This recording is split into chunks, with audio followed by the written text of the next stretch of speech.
Hi folks, Brian here from quantlabs.net. Today in this video I'm going to show you as best as I can how to create a Qt dialog as a pop-up interface, graphical user interface in Python using pyQt5. We'll do a complete walkthrough of the code. This will also include INI configuration file. And just wanted to ensure that everybody understands a couple things here. First, I'm pretty sure this is not best practice what I'm about to show. I just want to get this thing up and running ASAP.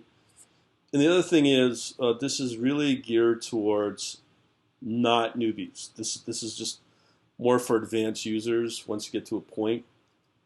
In terms of, you've probably heard of my view on WX widgets versus Qt. I prefer WX widgets.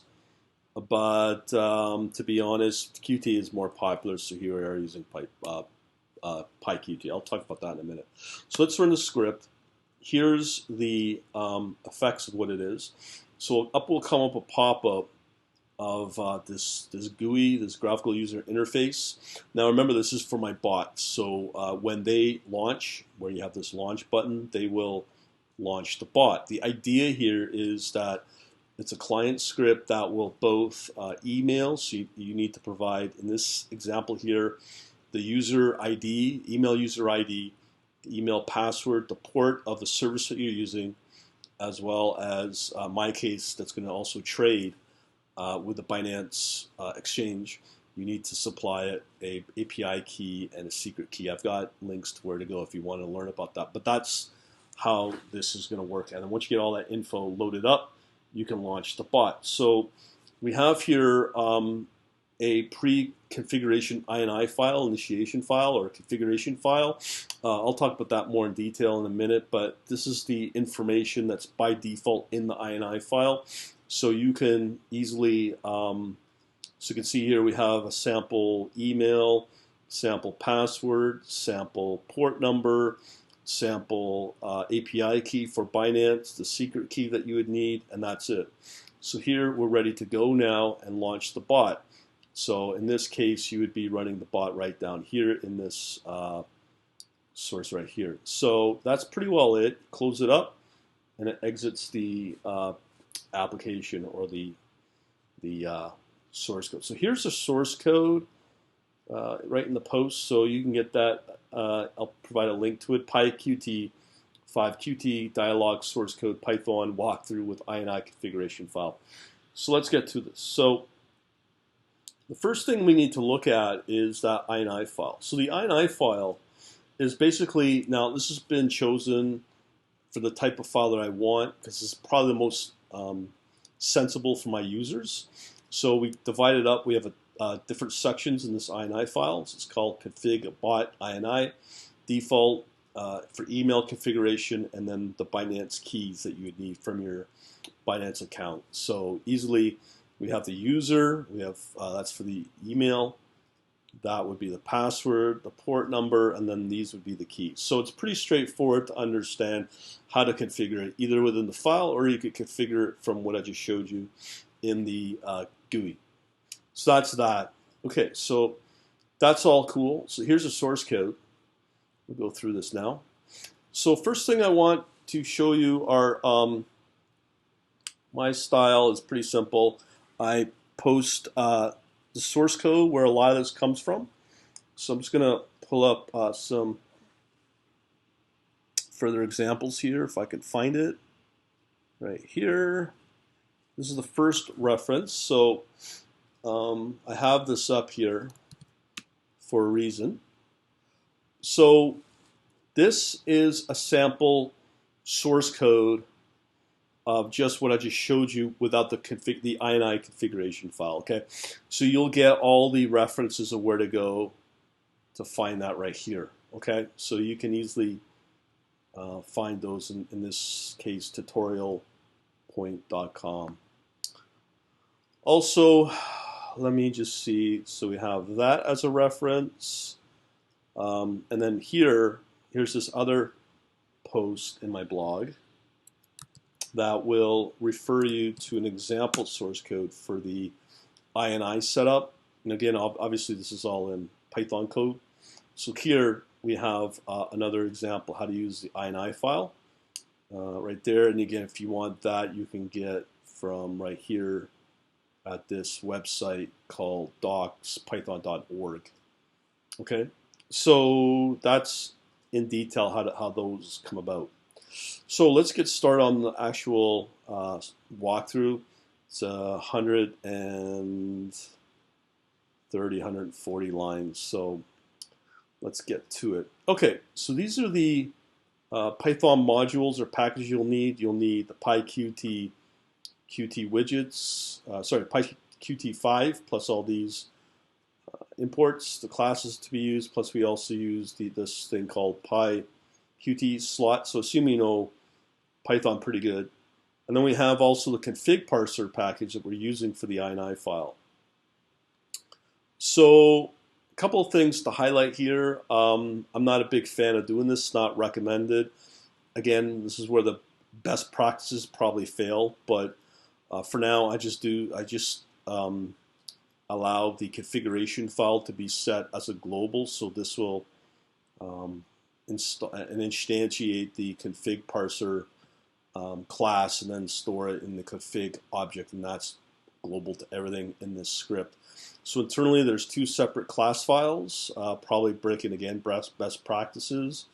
This one is where you would put your bot logic, so this is where you launch your bot based upon the configuration file and what's in there. So the bot would obviously need information about the email, as I hinted earlier, as well as the API key. So that's in a totally separate world, but I'm just showing you right now the Qt as well as this configuration file. So as I said, there's two internal classes. This one called exec demo, just an entry point to launch your bot. And then the other one you could easily break these out into separate classes and import them in. So here is another one called input dialog demo. Okay, so we have the constructor here in the initialize, and then we have separate functions here called onClick and all these other ones which I'll go through. Here in the main logic, it's obviously standard Qt to launch this thing. So you create your Q application, your input dialog class gets instantiated here, you show it, and then you exit. Simple stuff. All right, so let's go through the constructor of the first input dialog demo class. So here's the constructor. We call the parent base class. Here we configure. Now this is where we've already loaded the configuration file up here. So we loaded it up. We broke it up into sections. You can see here: default, email, and Binance keys. Okay, so that's what we've got so far. And just see here. Yeah, this is where we want to be. All right, so we configure the 6 sections, not really used or useful. So it's going to load up or read the config bot INI file, this guy right here I just showed you. And it's going to create this or launch the settings method.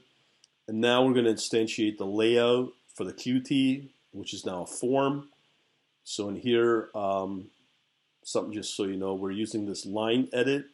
So one thing you'll notice is I've harped on in the blog about Qt Designer. This code right here is pretty well hand coded. Had nothing to do with Qt Designer to design via the GUI in Qt Designer. So this is just all hand coded. So the first thing we create is a line edit object. We make a push button in there as well. So we have instantiating the LE line edit user, the button user. This is the name of the button with some information in it. Let me just load up the GUI again here. And when I say GUI, it's graphical user interface. Okay, so here's the first one here. LE user, LE QE Q push button get email user. So if I look at that, that'd be if you click this guy, and then it will either you could put your own info here, and then when you launch the bot, it will use what's in here already. Or if you want to load the data from the parameters from the configuration file, you just press the button here, and it will read what's from the configuration file for the user parameter in the email section. So essentially, what that means is we have the email section, and then the user parameter or user field, and then we have that's the value that I'll pull from right there. Something user, so I could say something user 2 to override it, and it will put it in here, and you're good to go. So that's basically the standard format of how this works when you look at these variables here. So we have the line edit object called LE user, button user for the push button, and with that description, get email user. And then what we're doing is if the button gets pressed, you can see here, it will now run this little function here called get user, which is this one right here. Okay, so let me just finish up this one. So once the get user button is clicked, it will launch that get user function, and then what it'll do is it will add, because we've now instantiated the layout object, and we just add a row to that layout object with both the button user and the LE user as well. Okay, so as an example, when we do push that little button and run the execute the get user, this is what it does, and everything from this day forward is using get text. Just it's easier. You could do lists, you could do text, you could do input numbers, float numbers as well, and I've got blog posts for that. But in this case, I'm just doing strings or text all the way through, just for simplification. So we have here get user, so it calls itself, the object that is called. Then what we do is in here, we have, remember the configuration file here, this will now create a new object called email from the email section right here, and it's going to call this user right here, this user parameter, okay, and that is referred to in here, email user. So it's going to default when you push this guy right here, it defaults to what's in the configuration file for that email user parameter, okay? So that's what we do. So we're now, we got our email object from the configuration file from the email section.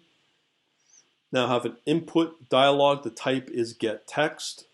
We call itself, here we have the